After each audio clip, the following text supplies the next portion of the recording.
Assalamualaikum warahmatullahi wabarakatuh.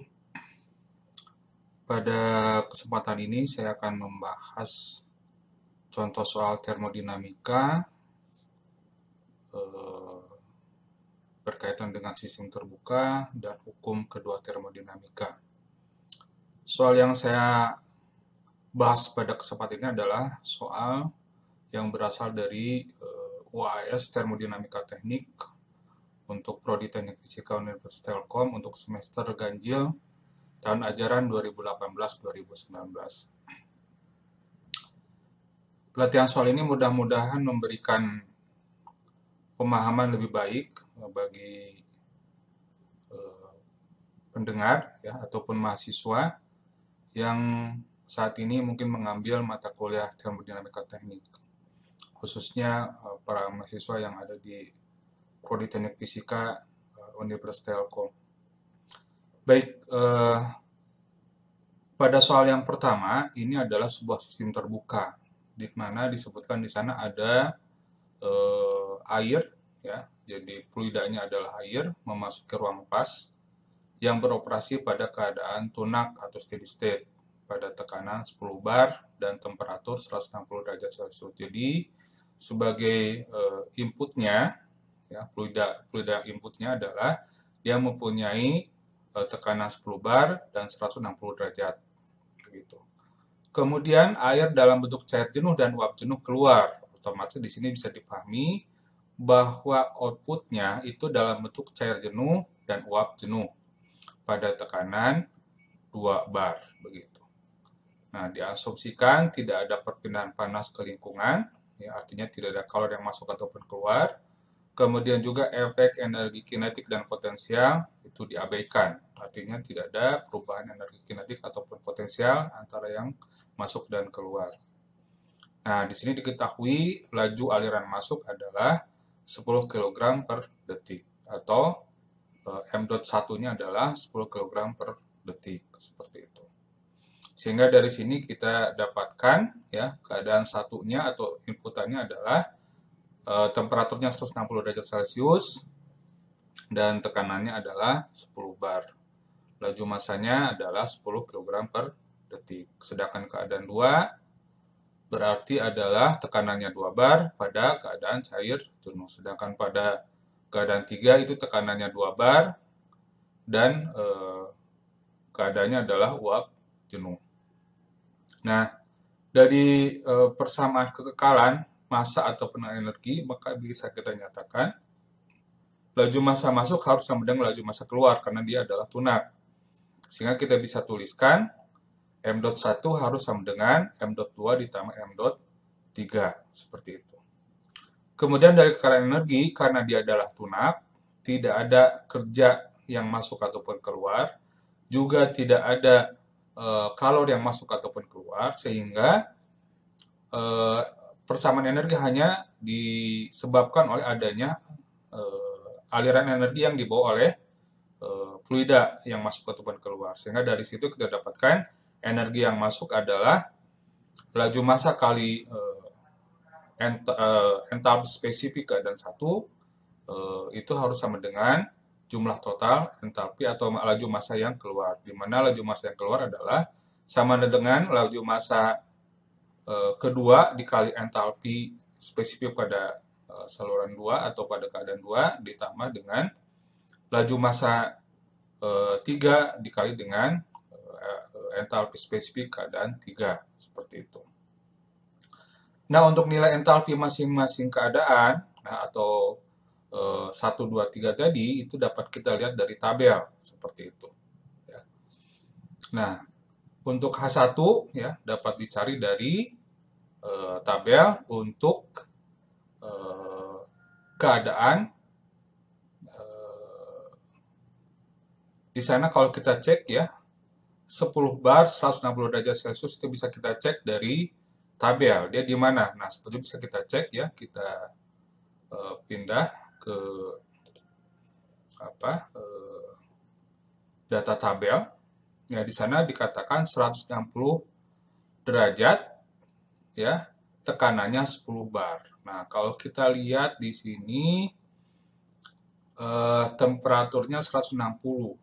Ternyata kalau 160 itu dia mendapatkan apa namanya tekanannya itu adalah 6,17. Artinya kalau dia 10 bar, Anda harus bisa pahami dari pelajaran tentang diagram fase ya, itu berarti adalah lebih tinggi dari 6 kan? Kalau 10 bar berarti dia harus fasenya fase cair begitu ya. Sehingga kalau kita lihat atau jika lihat dari sini, kalau tekanannya dia 10, dia harus 169, sedangkan itu adalah kurang dari 179. Sehingga kita dapatkan bahwa untuk tekanan 10 bar 160 derajat Celcius itu adalah dalam fase cair. Nah, pendekatannya itu adalah dapat kita nyatakan ya sebagai nilai entalpi pada saat fase cair ya untuk temperatur 160 derajat. Sehingga kita dapatkan ya nilai entalpi spesifik H1-nya adalah tinggal cek saja oleh Anda pada 160 derajat diambil yang H1-nya ya. Ini maaf HF-nya. 160 HF-nya maka Anda akan dapatkan di situ adalah sama dengan 675,55 seperti itu ya. Sehingga dari sini kita dapatkan nilai seperti itu. Oke. Nah, kemudian untuk H2 itu adalah dikatakan 2 bar cair jenuh ya. Anda tinggal lihat saja di tabel nilai HF atau entalpi spesifik pada saat cair jenuh pada tekanan 2 bar. Anda bisa cek ya untuk tabel yang tekanan 2 bar di sini ya. Ini 2 bar. Nilai HF-nya adalah 504,7 ya. Nah, ini sama 504,7. Sedangkan H3 itu adalah nilai Hg atau entalpi spesifik pada saat uap jenuh pada tekanan 2 bar. Anda bisa lihat lagi di tabel 2 pada saat ini. Ini adalah 2706,7. Ya, di sini sama. Sehingga dengan demikian kita bisa dapatkan nilai masing-masing entalpinya. Oke, berarti kita punya dua persamaan kekekalan massa ya dan persamaan kekekalan energi. Nah, ini kalau nilainya kita masukkan di sini ya, maka kita bisa buat dulu persamaan kekekalan massa menjadi M2 itu sama dengan M1 dikurang M3, atau karena M1 yang sudah diketahui, kita dapatkan M2 sama dengan 10 dikurangi M3. Nah, jika nilai ini atau persamaan ini dimasukkan ke kekekalan energi yang ada di sini dengan memasukkan nilai H masing-masing, ya, maka akan kita dapatkan bahwa atau sebuah persamaan menjadi 10 dikali selisih H1 dengan H2 itu sama dengan M3 dikali selisih H3 dikurangi H2. Jadi sekali lagi, nilai ini atau persamaan ini dimasukkan ke persamaan energi, begitu ya. Nah, sehingga kita dapatkan hanya sebuah parameter atau besaran M3 saja. Nah, dari sana M3 bisa kita hitung, itu besarnya 0,78. Nah, kemudian dari M3 sudah diketahui, M2 bisa kita dapatkan ya dari persamaan ini. Nah, M2-nya sama dengan 9,22 kg per detik. Oke, saya harapkan dari sini bisa dipahami ya, berkaitan dengan apa namanya menentukan laju massa ya. Oke. Baik, berikutnya saya akan membahas tentang soal yang kedua. Nah, di sini adalah berkaitan dengan hukum kedua termodinamika, berkaitan dengan sebuah sistem reversible dan irreversible. Nah, kebetulan dalam soal ini kita bahas adalah tentang sebuah atau dua buah siklus reversible. Oke. Jadi, kalau kita lihat dari gambar ini, itu adalah kita punya sebuah siklus daya reversible ya, dengan Qh ya sebagai reservoir panasnya dan Q sebagai reservoir dinginnya. Nah, tetapi karena ternyata temperatur masih tinggi sekitar 3000 Kelvin, maka ini bisa dimakan lagi sebagai sebuah reservoir panas untuk menggunakan atau digunakan pada siklus kedua. Nah, masing-masing siklus dayanya adalah reversible. Dan kita dapatkan nanti adalah apa namanya dibuang ke reservoir dingin QC begitu ya. Jadi di sini ada QH, ada Q, ada QC, ya. Saya harapkan kalian pahami ya. Jadi soal di sini ada siklus daya, hanya karena sisanya masih tinggi temperaturnya, maka kita bisa gunakan lagi sehingga nanti akan mendapatkan siklus yang kedua juga di sini. Nah, di sini diketahui bahwa pada saat yang siklus yang pertama, TH-nya adalah 5000 Kelvin, begitu kan? Oke, nah kemudian dia dibuang pada sebuah reservoir dengan temperaturnya adalah 3000 Kelvin, begitu. Dan kemudian nanti dari sini untuk siklus kedua dibuang pada reservoir QC dengan temperatur TC, ya otomatis TC harus kurang dari nilai 3000 Kelvin. Oke. Nah, di soalnya disebutkan adalah tentukan suhu TC jika kerja neto dari kedua siklus daya adalah sama. Jadi, di sini W1 sama dengan W2. Nah, nilai W1 itu sama dengan, kalau kita lihat dari sebuah persamaan siklus, ya berarti adalah W1 sama dengan QH dikurangi Q. Begitu. Sedangkan W2 itu sama dengan Q dikurangi QC. Karena dua siklus ini mempunyai kerja yang sama, maka kita dapatkan bahwa QH dikurangi Q sama dengan Q dikurangi QC. Nah, ini kalau kita sederhanakan persamaan ini, maka kita dapatkan persamaan 2Q sama dengan QH ditambah QC. Seperti itu. Nah, kemudian karena kedua siklus itu adalah siklus reversible, ya, siklus daya reversible, maka di sini berlaku nilai efisiensi termalnya, ya, itu kan kalau untuk siklus pertama berarti W1 sama dengan W1 dibagi QH itu sama dengan 1 minus Q per QH, ya. Saya kira bisa dipahami seperti itu, ya. Karena W1 sama dengan QH dikurangi Q, begitu kan. Jadi kita bisa rubah menjadi W1 per QH sama dengan 1 minus Q per QH. Nah, karena dia itu adalah sebuah sistem daya reversible, maka itu sama dengan nilai efisiensi Carnot-nya. Ya, berarti sama dengan 1 minus T per TH. Nah, dari sini kita dapatkan sebuah hubungan bahwa Q per QH sama dengan T per TH. Nah, ini berlaku juga untuk siklus yang kedua, sehingga berlaku QC per Q sama dengan TC per T. Nah, ini kalau dua hubungan ini kita masukkan ke persamaan yang pertama, ya, maka kita dapatkan suatu hubungan bahwa kalau begitu 2T sama dengan TH ditambah TC, ya. Jadi kalau Anda bagi di sini dengan Q semua, berarti kan adalah 2 QH per Q ditambah QC per Q. Nah, kalau Anda gunakan persamaan ini kan bisa diganti. QH per Q sama dengan TH per T dan QC per Q sama dengan TC per T, sehingga kita dapatkan hubungan seperti ini. Nah, dari sini kita dapatkan nilai TC berarti sama dengan 2T dikurangi TH, atau kita dapatkan TC sama dengan 1000 Kelvin, begitu.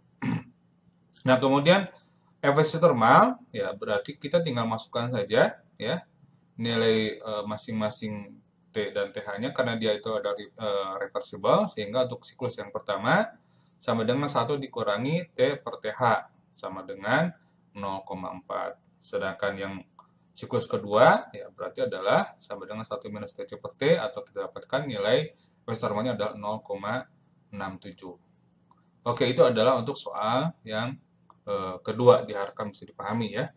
Kemudian di sini adalah soal yang ketiga berkaitan dengan entropi, ya, terutama di sini adalah produksi entropi, ya.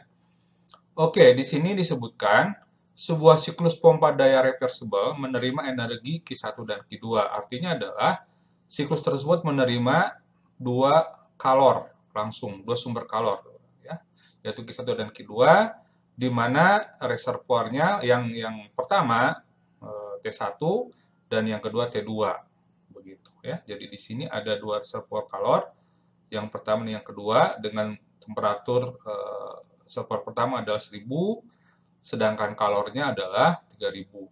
Sedangkan yang reservoir yang kedua itu adalah 4000, ya, kalau jumlah kalornya, sedangkan temperaturnya adalah 800 Kelvin, begitu. Nah, dia masuk ke siklus pompa daya, ya, dan dibuang ke satu reservoir dingin, ya, dengan temperaturnya ada 500 Kelvin. Nah, pertanyaan yang pertama adalah kerja neto yang dihasilkan.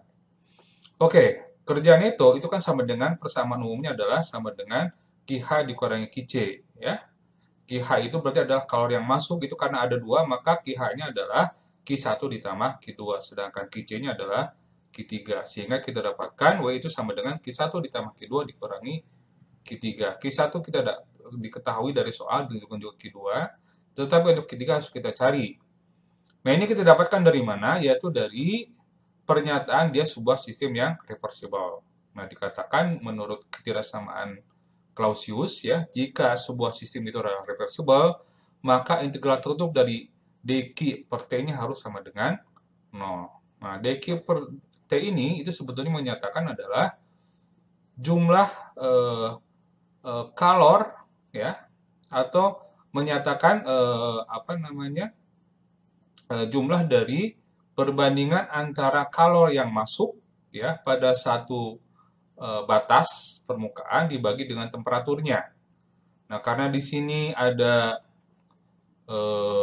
ada 3, ya, yang masuk di sini asumsikan adalah positif dan yang keluar adalah negatif, sehingga untuk kalori yang pertama itu adalah Q1 per T1 ditambah Q2 per T2, sedangkan yang keluar itu adalah Q3 per T3. Nah, karena dia keluar berarti negatif, seperti itu. Ya, itu harus sama dengan 0. Nah, itu dikatakan bahwa sistem ini berarti adalah tidak menghasilkan entropi. Ya, itu syaratnya adalah bahwa perbandingan itu harus sama dengan 0. Seperti itu. Nah, dari persamaan ini kita dapatkan Q3 sama dengan 4000 kJ. Ya. Bisa Anda cek saja dari persamaan ini, ya, seperti itu. Sehingga dengan demikian kerja neto adalah sama dengan 3000 ditambah 4000 dikurangi 4000, berarti adalah hasilnya sama dengan 3000 kJ. Kemudian efisiensi termalnya itu adalah sesuai dengan persamaannya adalah sama dengan W dibagi dengan QH. W-nya kita tahu 3000, sedangkan QH tadi sudah disebutkan itu adalah kalor yang masuk ke sistem, ya, sebagai reservoir panas, yaitu ada Q1 dan Q2, sehingga QH-nya sama dengan 7000. Dengan demikian efisiensinya adalah sama dengan 3000 per 7000 sama dengan 0,43, seperti itu. Demikian pembahasan soal termodinamika, ya, berkaitan dengan siklus terbuka, kemudian berkaitan dengan hukum kedua, ya, termodinamika, dan ini berkaitan dengan entropi. Terima kasih, ya, atas perhatiannya. Assalamualaikum warahmatullahi wabarakatuh.